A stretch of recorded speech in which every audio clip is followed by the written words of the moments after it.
ስለሌለን ጉዳይስ ጣትሽን ከዚህ ወዲህ አሁን በኋላ ልጅ ጣትሽን እንዳቀስ ሲቀጥል ዛሬ ልጅ ሲቀጥል ልጅ አንተታው ነግሬሻለሁ። አንቺ ያጠፋሽው ያደረጋችሁ የደውሏን ምልክት እየተጫናችሁ ቪዲዮ ላይክ እያደረጋችሁ ሀሳብ አስተያየታችሁ ኮሜንት ላይ እየጻፋችሁልኝ አሁናችሁን አጠናክሩ። መልካም ቆይታ፣ መልካም ጊዜ። ሰላም ጤና ይስጥልኝ። ውድና የተከበራችሁ ውድ የሆናችሁ እኔ ቤተሰቦች እንዴት ናችሁ? ሰላም ናችሁ? ሰላማችሁ በያላችሁበት ዳርቻ ሰላማችሁ ጊዜ ትርፍ ይበልል እያልኩኝ ዛሬ በአዲስ ነገር መጥቻለሁ። እንግዲህ ዛሬ ትናንት ትንሽ ጠፋዋ እኔ ነበርኩ አዲስ መረጃ ማመጣላችሁ። ያው መረጃ ከሌለ እኔ ዝም ነው የምላችሁ ሲጀመር፣ ለዛ ነው።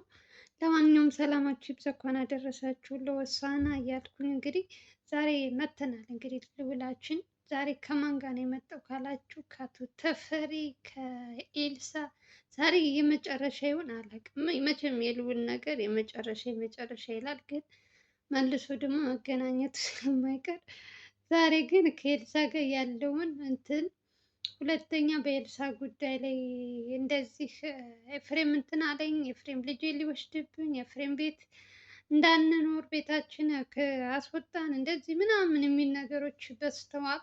የእሱ ነገር ደግሞ መቆም ስላለበት ልዑል እንግዲህ ኃላፊነት የለብኝም በዚህ ልክ እኔ በራሴ አሁን ላይ ጭንቀት ላይ ነው ያለሁት። ስለዚህ ከአሁን በኋላ ኤፍሬም እንትን አለኝ ምናምን የምትፈልጊው ጋር መሆን መብትሽ ነው። እስካሁን ድረስ ለአቶ ተፈሪ ቃል ስለገባሁለት ምንም ነገር ሲሆን ከጎንህ ነኝ ብዬ ቃል ስለገባው አለው ብዬ ነበር። ግን ደግሞ አንቺ ደግሞ በትንሹ በትልቁም እንግዲህ ስራሙኝ አልሆንኩም እየደወልሽ ከኔ አልፎ ከቤተሰቦች ጋር እህቴን እያልሽ፣ ስለዚህ ያለን ነገር ከዚህ ላይ ያበቃል፣ ስህተት እንዳላይብሽ ብሎ እንግዲህ ዛሬ የመጨረሻው ውሳኔ ይመስለኛል የልዑል ውሳኔ። ያው ልዑል እንደገና ካላገረሸበት ማለት ነው። አቶ ተፈሪ የሆነች ነገር ደውሎ እንትን ቢለው አሁን ዛሬ ይሄን ተናግሯላ። ቀጣይ ታያላችሁ በሆነች ነገር እንትን ቢል ተመልሶ እዛው ቤት ነው የሚሄደው። በእርግጥ በሱ ልፈርድ ምናምን አይደለም። በተለይ በእንደዚህ አይነት ስራ የሚሰሩ ሰዎች የሆነች ሰዎች ሲጎዱ ሰው እንትን ሲል በፍጹም አይፈልጉም። የራሳቸው እንትን ይመስለኛል ይሄን ያክል እንትን የሚላቸው። ስለዚህ ለዛም ይመስለኛል ያው በተተረፈ ኤልሳም እንግዲህ ስለ ልጇ ራሷ መንከባከብ ካለባት የልዑል ኃላፊነት አይደለም። ልጁ ታመመ አልታመመ እግዚአብሔር ያሽልላት፣ ምሕረቱን ይላክለት። እኛ ማንም እንዲታመም ማንም የሆነ ጉዳት እንዲደርስበት አንፈልግም። ግን ልክ የልዑል ልጅ ይመስል አባትየው እንደፈለገ እየተሽከረከረ ኤፍሬም አንዴ እዚህ አንዴ እዚያ እያለ እንትን ሲል ልዑል በማያውቀው ነገር ደግሞ አስሬ በትንሿም በትልቋም እሱ ነው የሚደወልለት። ስለዚህ ይሄ ነገር ደግሞ ለልዑል ትንሽ አደጋ ስለሚሆንበት ኤፍሬም ደግሞ ተከታትሎ እዛ እነሱ በሚመጣበት ሰዓት የሆነ ነገር እንዳያደርገው ሲባል ካሁን በኋላ ምንም ነገር ቢደርስባቸው ከፈለጉ የነ ቴዲ ያሉ እነ እንትን አሉ እነሱን ማማከር ይችላሉ ብሏል ልዑል። ኤፍሬም ማን ቴዲ ያለ እንትና ማን ነው ዛሬ ስሙ ጠፋብኝ፣ ዱካሾል የሚሰራው ብሩክ፣ ሚኪም አለላችሁ፣ ሚኪም በውስጥ ማውራት ትችላላችሁ ተብለዋል። እንግዲህ እነሱ ችግራቸው ከእነሱ ጋር ሳይሆን ከልዑል ጋር ነው። ልዑል ከእሷ እንዳይርቅ ነው። እሷም ሲጀመር በሆነው ባልሆነው የምትደውለው እንጂ ችግር ገጥሟት ምናምን አይደለም። በእርግጥ አሁን ግን እውነታቸውን ይመስለኛል ቤት ቀይረናል ብለው ተናግረዋል። እንግዲህ ባለፈው ነግሬያችኋለሁ መደጋገም አይሆንብኝና የሚሆነው በሱ በዚህ በማን ነው ኤፍሬም ምክንያት ይመስለኛል። ግን ደግሞ አቶ ተፈሪ ደግሞ ትልቅ ሰው ናቸው። አሁን ላይ በጣም ብዙ ነገሮች እስካሁን ድረስ ብዙ ነገሮች ሰርተዋል። አሁን በዚህ ትንሽ ደግሞ እንትን ማለት የለባቸውም። ልዑልን ባልሆነው እንትን እያሉ ወጥመድ ውስጥ ማስገባት የለበትም። እሱም እንግዲህ በተቻለው አቅም የልጁና ልጁን ራቅ ያለ ቦታ ይዞ እሷም ከልዑል ወጥታ እንግዲህ እየሰማች እያየች ካልተረዳች መልሶ ታጥቦ ጭቃ ከሆነ የኤልሳ ነገር አላውቅም። ሰው አንዴ ነው የሚነገረው። ላገባ ነው እንደዚህ ነው ምንድን ነው ተብሏል። ስለዚህ እሷም ሴት አታሰድብ፣ በዚህ ልክ ልዑል ልዑል አትበል። የምትፈልገው ጋር መሆን ትችላለች። አባቷም አለላት እግዚአብሔር ይመስገን፣ ምንም አይቸግራቸውም። ግን እሷ ችግሯ ልዑል ነው። ለምን እንደሆነ አላውቅም። በስመ አብ ሞት ደግሞ አሁን ልጇ ከበፊቱ አሁን በጣም ደህና ነው። አባትየውም ልጅም አለች የምትንከባከብ፣ እነሱም ብቻ በጣም ደህና ነው ያለበት ሁኔታ። እሷ ደግሞ ዝም ብላ ኤልሳ ባለፈው ልዑል ተናግሯት ነበረ ከእህቱ ጋር እንዳላይሽ ምናምን ብሎ በሱ ምክንያት ይቅርታ ለመጠየቅ ይመስለኛል እሷም እንደዚህ ዛሬ እንትን ያለችው። ልዑል ግን ልክ ልካቸውን ነግሯቸዋል። አቶ ተፈሪንም እንግዲህ ከአሁን በኋላ ኃላፊነት የለብኝም ብሎ ለሁሉም ነገር ባልሆነ በሆነው መጣራት የለባችሁም። እኔ የሆነ በቃ ሰምቼ ዝም ብዬ መቀመጥ አልፈልግም። ከቻላችሁ ደግሞ የሆነ ነገር ካስፈለጋችሁ አሉ ከኔ ጀርባ ያሉት፣ ለእነሱ ማማከር ትችላላችሁ። እኔ በጣም ብዙ ጭንቃ ብዙ ነገር የበዛብኝ ሰው ነኝ። ሰሞኑን በራሱ ቤተሰቦች የመጣ ብዙ ነገሮች ብዙ ጥያቄዎችን እየመጡበት እነሱንም ራሱ እየተጣላ ነው ያለው። ስለዚህ ከራሱ ጋር መጨረስ ባለበት ጉዳይ ሰው የሚያስፈልገው ሰዓት ነው። አሁን ልዑል አይደለም ሁለት ጉዳይ ሊይዝ ይቅርና የራሱንም በስነ ስርዓት ለመስራት የራሱ ቤተሰቦች የአባቱ ቤተሰብ የተባሉት እንዲሰራ ሚዲያ ላይ እንዲወጡ የሆነ በቃ በእነሱ በኩል ያለ ሚስጥር የተባለ ነገር እንዲወጣበት አይፈልግም። ስለዚህ እሷ ደግሞ ይችን ክፍተት እየተጠቀመች ኤልሳ በትንሹም ልዑል እንደዚህ ነው ልዑል እንዲህ ነው እያለች የምትደውል ከሆነ አሁን ከእህቱ ጋር ያቆመች ይመስለኛል። ተነግሯታል፣ በደንብ ተነግሯታል። መልሳ እንትን ካላለች እህቱም ተስተካክላለች። ሶ በልዑል ቦታ ስትሆኑ ደግሞ እንደውም እሱ በጣም አስተዋይ እና በጣም ለሰው ልጅ እንትን ስላለው ነው እንጂ እንደ እሷ ስራ ቢሆን እንደ ኤልሳ ስራ ቢሆን ቀና ብሎም አያያትም ነበር። የሆነ ራስ ወዳድ ስለሆነች ማለት ነው። ማን ነው አቶ ተፈሪ አሁን ላይ ለልዑል እንደ በፊቱ አይደሉም። ባለፈው ልክ ኤልሳ ጠፍታ ሳለ ልዑልን ለልጅህ እንደ ልጄ ነህ አንተ ማለት ህይወት ዘርተህልኛል እያለ ከዛ ጭንቅ ካወጣው ስንት ነገር ሲል ነበር። ያው የአባት ነገር ሆኖ አሁን ግን ተገልብጦ ወደ ልጁ ነው መሆንም ያለበት ነው። እሱ በሱ ላይ አልፈርድም፣ ግን ደግሞ የልዑል ግዴታ የለበትም ብዬ ነው የማስበው። እናንተም እንደ ተመልካች ስታስቡ ልዑል ግዴታ የለበትም። ችግር በተፈጠረ ሰዓት የሆነ ነገር እንትን ባለ ቀድሞ እዛ ቦታ እንዲደርስላቸው የሚፈልጉ ከሆነ ይህ ራስ ወዳድነት ነው። እኔ እየኖርኩ ሌላ ሰው ይሞት ማለት ትንሽ ከባድ ነው። ኤፍሬም የሚፈልገው አንድና አንድ የአቶ ተፈሪን አሁንም ድርጅቱን ይመስለኛል ዙሪያ ጥምጥም የሚሄደው ከነሱ እንትን አልወጣ ካለ እንደውም እኔ እንደ ሀሳብ ልዑል ሌላ ሰው ይዞ ይሄን ኤፍሬም የተባለውን አሳዶ ለፍርድ እንትን ቢሉት ቢያቀርቡት አሪፍ ነው። ምክንያቱም ኤፍሬም ካለ ካልታሰረ አሁንም ይሄ አቶ ተፈሪ ታያላችሁ ጎዳና ላይ ነው የሚያስወጣው።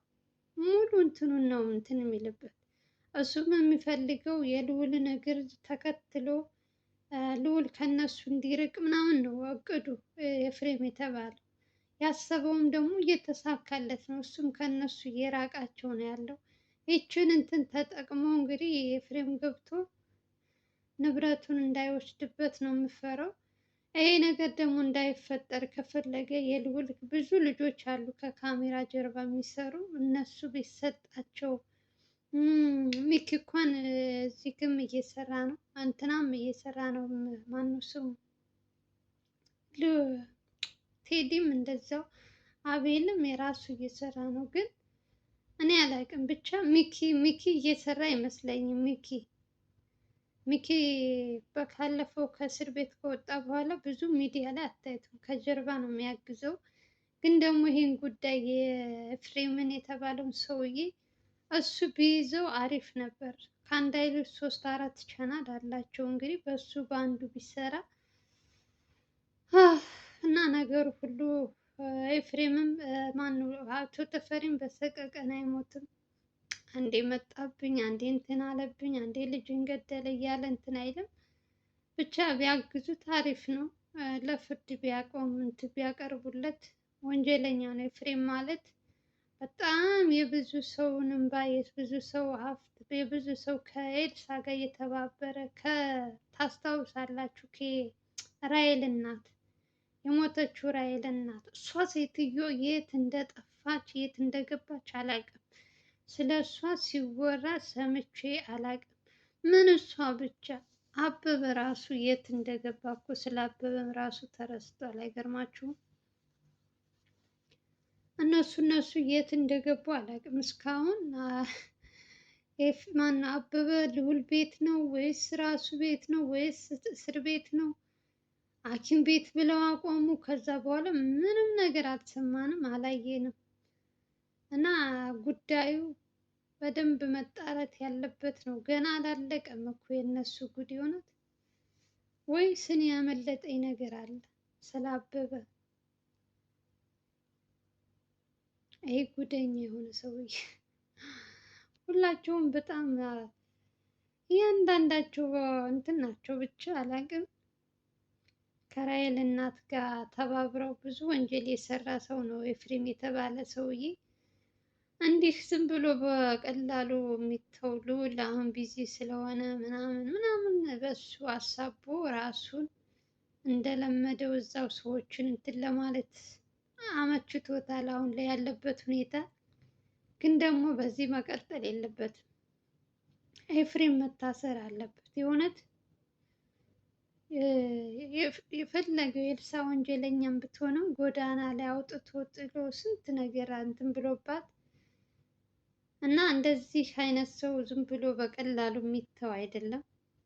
ቢታሰር ለሌላዎቹም ትምህርት ይሆናል። ያው ልዑል ታውቃላችሁ አረሳስቶ ነው የሚመጣበት። አሁን የራሱን ጉዳይ ጨርሶ ቃስ ብሎ ባላሰበው ሁኔታ ሊይዘውም ይችላል። ብቻ እንጠብቃለን። እስከዛ ድረስ እግዚአብሔር ልዑልንም ቤተሰቦቹንም ሙሉ ሀገራችን ኢትዮጵያን ሰላም ያደርግልን እያላችሁ ሆሳዕና ነው በዓል ነው እንግዲህ የኛ የክርስቲያን እምነት ተከታይ ትልቅ ጾማችን ነው ይሄ በዓል ማለት በጣም ከሌላዎቹ ሁሉም ትልቅ ጾማን አለን፣ ግን ደግሞ ይሄኛው ዋናው ትልቁ ጾማችን የፋሲካ ነው እና እግዚአብሔር ይመስገን ይችን ቀን ያላዩ ስንት ሰዎች አሉ እንደናፈቁ። እኛ ደግሞ እግዚአብሔር ፈቅዶ ወዶ ከአመት አመት እያደረሰን እግዚአብሔር ይመስገን እንላለን። ሌላ ምንም ለሱ ክብር ምስጋና እና የልዑላችንን ጉዳይም እንግዲህ እያየን እስከ መጨረሻው ድረስ ቤተሰቦቹ ምን ላይ ይደርሳሉ? የአባቱስ ቤተሰቦች ልዑልን ይቀበሉታል ወይስ ምን ይሉታል የሚለውን እኔ የእነሱን መጨረሻ ጀምሮ መተው የለበትም። የእውነት ባለፈውም የእንትናን ጉዳይ ጀምሮ ሳይጨርስ ተወው። አሁንም የዚችን ኤልሳ የተባለችውን ጉዳይ ሳይጀምር ተወው። ለዛም ይመስለኛል ልጁ ጥላት የሚበዛበት። ወንጀለኞች ታስረው ቢሆን ልዑል በነፃነቱ ማንም ሰው እንደፈለገ መንቀሳቀስ እንደፈለገ ወጥቶ ይገባል።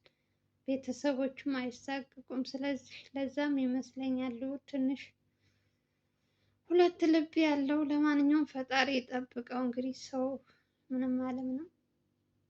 ከእግዚአብሔር ውጭ ምንም የሚመጣ ነገር የለም። ፈጣሪ ይጠብቀው። እሱ በጣም የዋህ ነው፣ ሰው አማኝ ነው። እናቱም እንደዛው። የእውነት በጣም የዘራቸው ይመስለኛል። በጣም ሰው ያምናሉ። አብራቸው የሚበላ አብራቸው የሚጠጣ ሁልጊዜ የሚጎዳቸው እንደዚህ አይነት ሰው ነው እና ልቦና ይስጠን ብቻ። እስኪ የኤልሳንም መጨረሻዋን ያሳየን። ወይ ትታሰር ወይ አርፋ ትቀመጥ። የአቶ ተፈሪንም እንደዛ። ለማንኛውም የምወዳችሁ በዚህ ጉዳይ ላይ ምን ትላላችሁ? በልዑል ውሳኔ ላይ እስኪ የተሰማችሁን ኮሜንት ስር ጻፉልኝ። ቪዲዮ ደግሞ እንግዲህ ይቺ ትናንትና ዛሬ አለቀኩም። ቪዲዮ ላይክ አድርጉልኝ፣ ስትጀምሩ በላይክ ጀምሩ። በተረፈ ሰላማችሁ ብዙ ትርፍ ይበልልኝ። ለምታበረታቱኝም አመሰግናችኋለሁ። ሁልጊዜም አዲስ መረጃዎች እንዲያመጣላችሁ ሰብስክራይብ እያደረጋችሁ ቪዲዮ ላይክ ካረጋችሁ እኔም ደግሞ ቪዲዮ ለመስራት በየቀኑ ሞራኔ እየጨመረ ነው የሚመጣው። ሰው እናንተ ብቻ ላይክ አድርጉ። በተረፈ ባላችሁበት ሰላማችሁ ይብዛልኝ። ባይ ባይ።